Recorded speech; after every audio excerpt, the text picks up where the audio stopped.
Good morning, friends. This is Joe Chambers from 1911 University and the Chambers Custom Shop.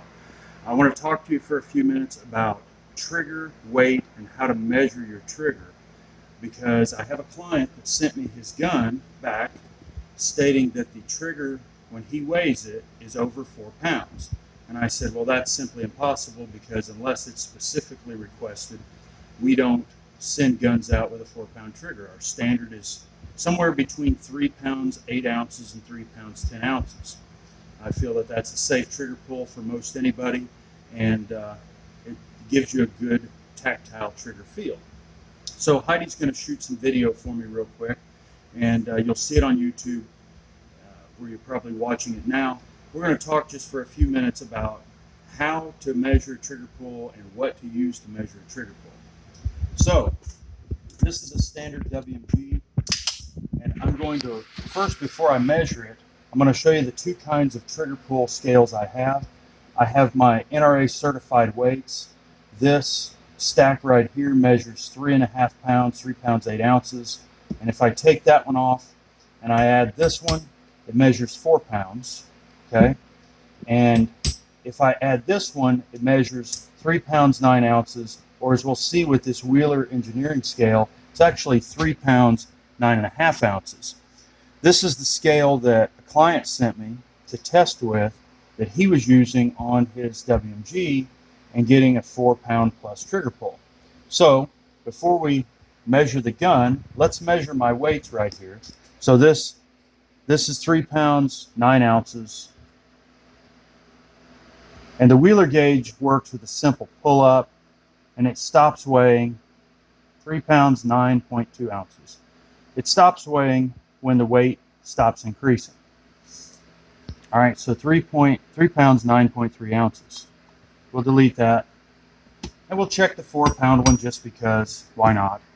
See how well they've held up. I had these certified 13, 14 years ago, so.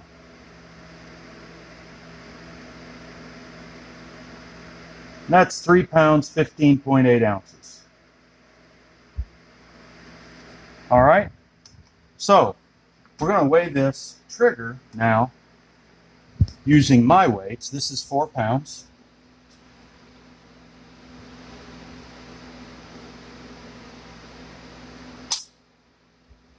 Should have racked it first. Let's try again.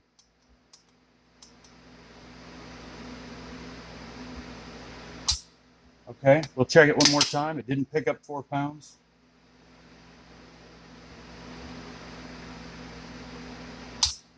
Doesn't pick up 4 pounds.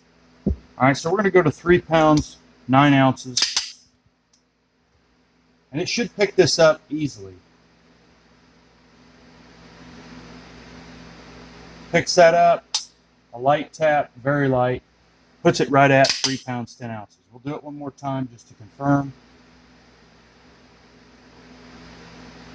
Picks that up, light tap, it goes. Now, let's do the same test with this trigger gauge, this Wheeler Electronic Fine Gunsmithing Supplies, Wheeler Engineering. We're going to put the gauge in there. We're going to begin to draw it straight back to the rear. And you'll notice that it actually broke around 3 pounds 11 ounces. But because we can't stop fast enough with our hands, it measures 4 pounds 2.3 ounces. Let's do it one more time. We're drawing the trigger back. 4.63 ounces. One more time. And one of the things that's really critical on these is making sure that you get the trigger placed exactly in the middle. And it's a little difficult because this trigger gauge is actually made for a round trigger, not a square trigger. 4.7 ounces. Okay, so no hanky-panky there, folks. It's just that these digital gauges are not reliable. Get yourself a good set of steel NRA certified weights if you want to weigh triggers on 1911s. If you want to weigh triggers on bolt guns or whatever, or hobby stuff, get yourself one of these. In my opinion, these are not for professional use. If you're building custom guns and you want accurate measurements, they just don't work that well.